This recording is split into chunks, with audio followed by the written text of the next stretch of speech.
مولانا مفتی تقی عثمانی صاحب ماشاءاللہ زندہ ہے، وہ فرمایا کرے کہ میں نے کبھی اپنے والد محترم مفتی محمد شفیع صاحب رحمۃ اللہ علیہ کو کبھی ننگے سر حتیٰ کہ سوتے ہوئے بھی نہیں دیکھا ہے. جب بھی سوتے تو سر پہ ٹوپی یا رومال وغیرہ ڈال کر سوتے. اتنا ادب تھا کہ جا کر کیا ہے کہ جیسے کہ سامنے جا کر اللہ کے ساتھ ادب کرنا ہے تو جا کر تنہائی میں بھی اللہ کے ساتھ ادب کرتے تھے. تو بہرحال عرض یہ کر رہا تھا کہ یہ شیخ خواجہ قطب الدین بختیار کاکی رحمۃ اللہ علیہ تھے، جن کو جا کر کیا ہے والدہ کی گود میں جا کر 10 سپارے حفظ ہو گئے تھے. بادشاہ وقت نے جا کر کیا جنازہ پڑھایا سلطان شمس الدین التمش رحمۃ اللہ علیہ، تو فوراً کہا کہ مجھے حضرت سے گلہ ہے کہ اس نے میرا راز فاش کر دیا. یہ تو اللہ میرے درمیان ایک راز تھا، میں قیامت کے دن حضرت سے گلہ کروں گا شکایت کہ آپ نے میرا راز کیوں فاش کر دیا. ان 5 باتوں کا علم صرف اللہ کو تھا یا مجھے تھا، کسی غیر کو نہیں تھا. اب تو دوسروں کو بھی پتہ چل گیا. شیخ حضرت بابا فرید مسعود سکر گنج رحمۃ اللہ علیہ جو پاک پٹن شریف میں ہے اور خواجہ قطب الدین بختیار کاکی رحمۃ اللہ کے خلیفہ تھے. یہ ذہن میں رکھے کہ حضرت خواجہ معین الدین چشتی رحمۃ اللہ علیہ جو ہندوستان میں آئے تھے اجمیر شریف میں، ان کے خلیفہ تھے حضرت خواجہ قطب الدین بختیار کاکی رحمۃ اللہ علیہ. اور حضرت خواجہ قطب الدین بختیار کاکی رحمۃ اللہ علیہ کے خلیفہ تھے حضرت بابا فرید مسعود سکر گنج رحمۃ اللہ علیہ پاک پٹن والے. اور بابا فرید رحمۃ اللہ علیہ کے پھر آگے جا کر کیا خلیفہ تھے حضرت شیخ نظام الدین اولیاء رحمۃ اللہ علیہ. اور شیخ نظام الدین اولیاء رحمۃ اللہ علیہ کے پھر آگے خلیفہ تھے خواجہ امیر خسرو رحمۃ اللہ علیہ. وہ حلو مجرہ اس طریقے سے اور بھی ان کے خلفاء تھے. تو حضرت بابا فرید کی بات کر رہا تھا کہ چھوٹے تھے تو چھوٹی عمر تھی تو امی سے کہا امی جان اللہ کا کرم ہے میرے اوپر کہ مجھ سے جا کر کیا ہے کبھی تہجد کی نماز قضا نہیں ہوئی ہے. حالانکہ بچپن کا وقت تھا اور عمر بھی بچپن والی تھی. فرمایا مجھ سے کبھی الحمدللہ جا کر کیا ہے کہ تہجد کی نماز قضا نہیں ہوئی. اب امی کیا جواب دے رہی ہے؟ امی نے کہا کہ بیٹے اس پر اللہ کا شکر ادا کرو کہ اللہ پاک کی خصوصی کرم نوازی تمہارے اوپر ہے، لیکن اس پہ بیٹے اس پہ میری بھی جا کر کیا ہے کچھ محنت ہے. وہ یوں کہ بیٹے آپ جب میرے پاس پیدا ہو گئے تو جب بھی آپ کو بھوک ہوتی تو دودھ کی ضرورت ہوتی میں نے ہمیشہ آپ کو باوضو دودھ پلایا. یہ اسی کا اثر ہے. کیسی مبارک خواتین. حضرت شیخ نظام الدین اولیاء رحمۃ اللہ علیہ پھر حضرت خواجہ بابا فرید رحمۃ اللہ علیہ کے خلیفہ تھے. حضرت خواجہ نظام الدین اولیاء رحمۃ اللہ علیہ فرماتے یہاں پر ایک علمی سوال، اکثر حضرات کو یہ پتہ نہیں ہے، سوال یہ پیدا ہوتا ہے کہ حضرت خواجہ نظام الدین اولیاء کو اولیاء کیوں کہا جاتا ہے؟ وہ تو ولی تھے، اولیاء تو جمع کا لفظ ہے، تو خواجہ نظام الدین ولی ہونا چاہیے، خواجہ نظام الدین اولیاء کیسے ہے؟ ان کو اولیاء کیوں کہا جاتا ہے؟ اولیاء تو ایک جماعت کو کہا جاتا ہے، اولیوں کی جماعت کو اولیاء کہا جاتا ہے. تو اکیلے آدمی کو جا کر بندے کو اولیاء کا لقب کیسے ملا؟ اس کا جواب یہ ہے کہ اس زمانے کے علماء نے آپ کو اولیاء کا لقب دیا تھا کہ جتنا کام علماء کی ایک جماعت اولیاء کی ایک جماعت کر سکتی تھی تو آپ نے اکیلا کر کے وہ کام دکھلایا. اس سے علماء نے آپ کو جا کر نظام الدین اولیاء کا لقب آپ کو دیا کہ اولیاء اللہ کی جماعت کے برابر آپ نے اکیلا کام کر کے دکھلایا. تو یہ حضرت نظام الدین اولیاء رحمۃ اللہ علیہ وہ خود فرماتے ہیں کہ میں بچہ تھا تو دہلی والوں کا ایک دستور تھا، ایک رسم تھی کہ جب نیا چاند چڑھتا تو بچے چھوٹے بچے اپنی ماؤں کے پاس آ کر ان کو سلام کرتے کہ امی جان السلام علیکم، آپ کو جا کر مبارک ہو امی جان نیا چاند طلوع ہو چکا ہے. تو مائیں ان کو پھر جواب میں جا کر کیا ہے دعائیں دیتی تھی کہ اللہ کرے کہ آپ کو ہمیشہ چاند نصیب ہو، آپ کی عمر زیادہ ہو، برکت ہو، یہ وہ. تو حضرت خواجہ نظام الدین اولیاء فرماتے رحمۃ اللہ علیہ کے نئے چاند چڑھ گیا تو میں اپنی امی کے پاس گیا، میں نے امی کو سلام کیا اور جا کر کہا کہ امی جان الحمدللہ آپ کو مبارک ہو، نئے چاند طلوع ہو چکا ہے. تو کہا کہ بیٹی اللہ پاک آپ کو برکت دے. امی صاحب کرامت خاتون تھی، ولی تھی. تو امی نے کہا کہ بیٹے آنکھوں میں آنسو بھی آ گئے کہ اس مرتبہ تو چاند کی مبارکباد مجھے آپ نے دے دی، میں نے آپ کو دعا دی، اگلے چاند پر آپ کس کے سامنے جا کر جائیں گے، کس کو مبارکباد دیں گے؟ میں چھوٹا تھا، میں نے کہا امی جان کیوں؟ ابو جی تو پہلے فوت ہو چکی ہیں، صرف آپ کا ظاہری سہارا ہے، کیا تو بھی انتقال کر رہی ہے مجھ سے، مجھے چھوڑ کر جا رہی ہے؟ کہا کہ بیٹے پھر بتاؤں گی. تو کہا کہ مجھے سلایا امی نے آدھی رات کو جا کر کیا کہ بندہ میرے پاس بھجوایا کہ امی یاد کر رہی ہے. میں جب گیا تو امی کا آخری وقت تھا. کہا کہ بیٹے شام کو آپ نے میرے ساتھ کیا بات چیت کی تھی؟ میں نے کہا امی جان میں نے آپ کو نئے چاند کی مبارکباد دی تو آپ نے یہ کہا کہ بیٹے اس مرتبہ تو آپ نے مجھے مبارکباد دی، مجھ سے دعا دی، اگلے چاند پر آپ کس کو مبارکباد دیں گے، کس سے دعا لیں گے؟ امی جان باپ تو پہلے فوت ہو چکا ہے والد محترم، آپ کا غیر ہی سہارا ہے، تو مجھے کس کے حوالے کر کے جا رہی ہے؟ تو کہا کہ امی نے میرا معصوم ہاتھ، چھوٹا بچہ تھا، معصوم ہاتھ جا کر ہاتھ میں اٹھایا اور ایسا فضا میں بلند کیا، کہا کہ بیٹے اللہ کے حوالے کر کے جا رہی ہوں۔ امی کا انتقال ہو گیا فوراً۔ تو نظام الدین اولیاء فرماتے رحمت اللہ کہ واللہ اگر والدہ سونے سے بھرا ہوا گھر مجھے چھوڑ کر جاتی تو خدا کی قسم اس کا اتنا سکون نہ ہوتا جتنا کہ لفظ اللہ سے مجھے سکون ہوا کہ امی نے کہا کہ بیٹے میں آپ کو اللہ کے حوالے کر کے جا رہی ہوں۔ اگر سونے سے بھرا ہوا گھر چھوڑ جاتی مجھے اس سے جا کر اتنا سکون نہ ہوتا جتنا کہ لفظ اللہ کی مجھے اللہ کے حوالے کیا۔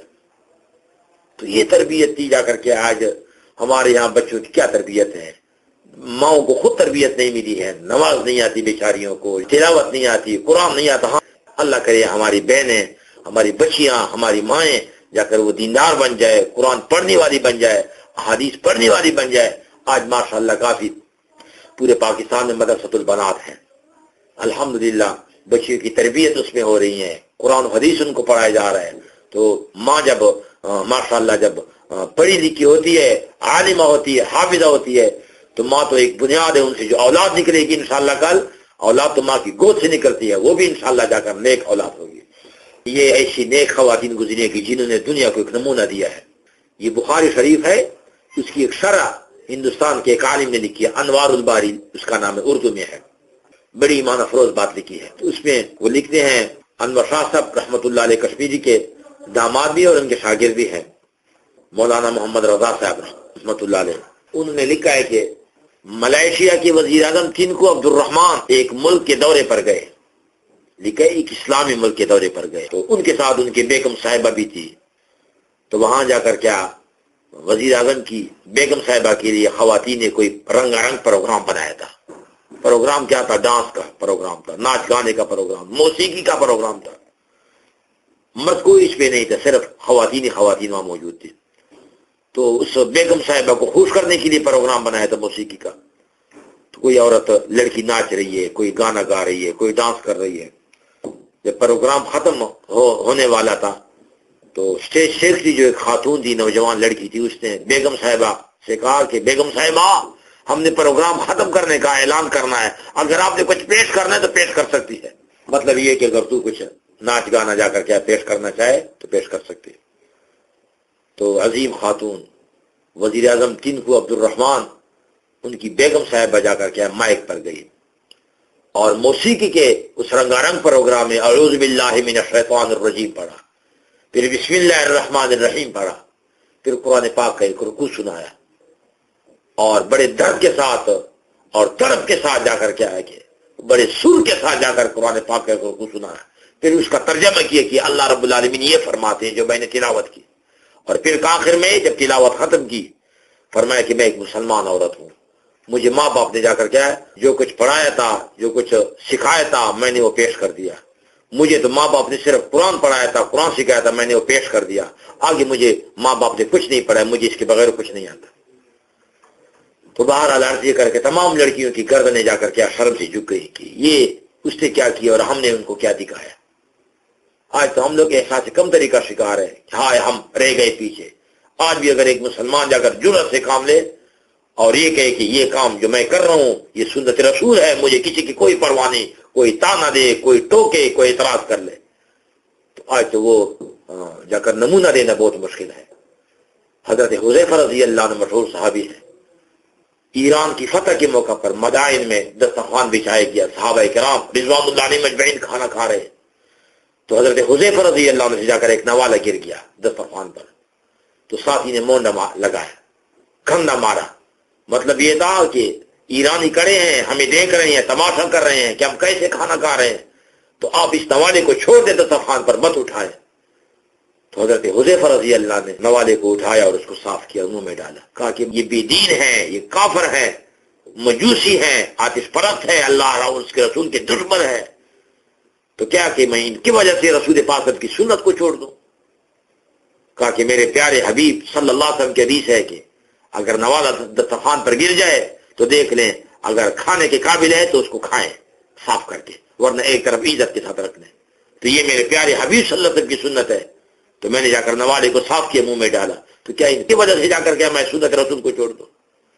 تو یہ کچھ اور لوگ تھے، اور ہم کچھ اور لوگ ہیں. اس سے فرماتے ہیں کہ حضور نے صحابہ کی ایسی تربیت فرمائی تھی کہ دنیا جا کر کیا حیران رہ جاتی ہے ان کو دیکھ کر، ان کے نمونے کو دیکھ کر، ان کے کردار کو دیکھ کر. اس سے فرماتے ہیں درفشانی نے تیرے قطروں کو دریا کر دیا، درفشانی نے تیرے قطروں کو دریا کر دیا، دل کو روشن کر دیا، آنکھوں کو بینا کر دیا.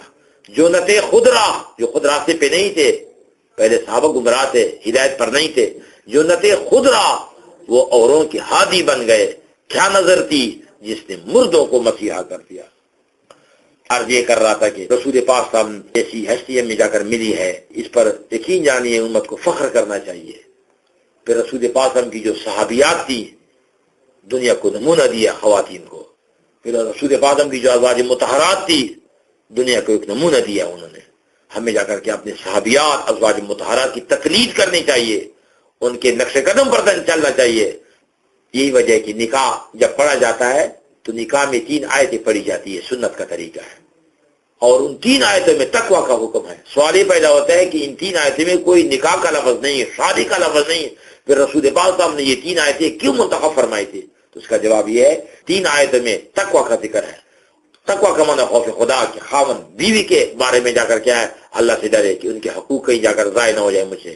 بیوی خاوند کے بارے میں اللہ سے ڈرے تو خاوند بیوی کے حقوق پورے کرے، بیوی خاوند کے حقوق کو پورا کرے گا. یہ بات ہوگی تو انشاءاللہ وہ نکاح کا کیا ہوگا؟ کامیاب ہوگا.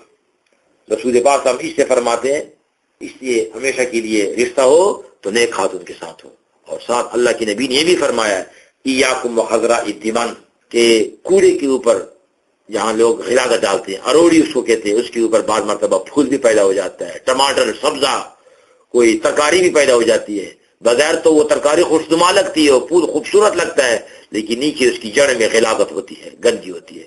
تو اللہ کے نبی فرماتے ہیں ایاکم وخضراء الدمن کہ اروڑی اور کوڑے کی سبزی سے، پھول سے اپنے آپ کو بچانا چاہیے. یعنی ایسی خاتون سے شادی نہ کریں جو بغیر تو خوبصورت ہے لیکن نیچے اس کا کردار نہیں ہے، نیچے اس کے اعمال اچھے نہیں ہیں، اخلاق اچھے نہیں ہیں. کہ بظاہر تو جا کر کیا ہے کہ خوبصورت لگ رہی ہے عورت لیکن نیچے اس کی جڑیں کمزور ہیں، کردار نہیں ہے، بد اخلاق ہے. بلکہ جا کر کیا رنگ سے کالی ہو، اس سے صورت نہ ہو لیکن سیرت کو دیکھنا چاہیے. ہاں اگر سیرت بھی ہو اچھی ہے اور صورت بھی اچھی ہے تو جا کر یہ تو نور لگا نور ہے. ہمارے یہاں تو صورت کو دیکھا جاتا ہے، حالانکہ اسلام یہ کہتے ہیں کہ نہیں، سیرت کو دیکھنا چاہیے، صورت اس کے تابع ہونا چاہیے. تو اگر نیک رشتہ مل گیا انشاءاللہ دنیا میں بھی کامیاب ہے، آخرت میں بھی کامیاب ہے، گھر میں بھی سکون ہوگا، اولاد پر بھی جا کر نیک خاتون کے اثرات ہوتے ہیں. تو انشاءاللہ یہاں تک کافی ہے. باقی اگر اللہ کو منظور ہوا تو اس کے بارے میں کچھ اور بھی انشاءاللہ ایک درس دیں گے. اللہ پاک اپنے دربار میں جا کر کے ہماری یہ کوشش قبول فرمائے. جو بہنیں، جو بچیاں جا کر، جو بھائی مرد حضرات، خواتین حضرات جا کر ان کو سنتی ہیں، اللہ تعالیٰ جا کر کے ان کے حق میں قبول فرمائے. ہم سب کو ہدایت والی زندگی دے، ہماری اولاد کو بھی نیک اور صالح فرمائے، ہمارے زندگی میں برکت ہے، ہمارے اعمال میں برکت ہے. دو روزہ زندگی اللہ تعالیٰ جا کر کے نیک اعمال کی توفیق دے، دنیا آخرت کی کامیابی دے. وصلی اللہ تعالیٰ علیہ خیر.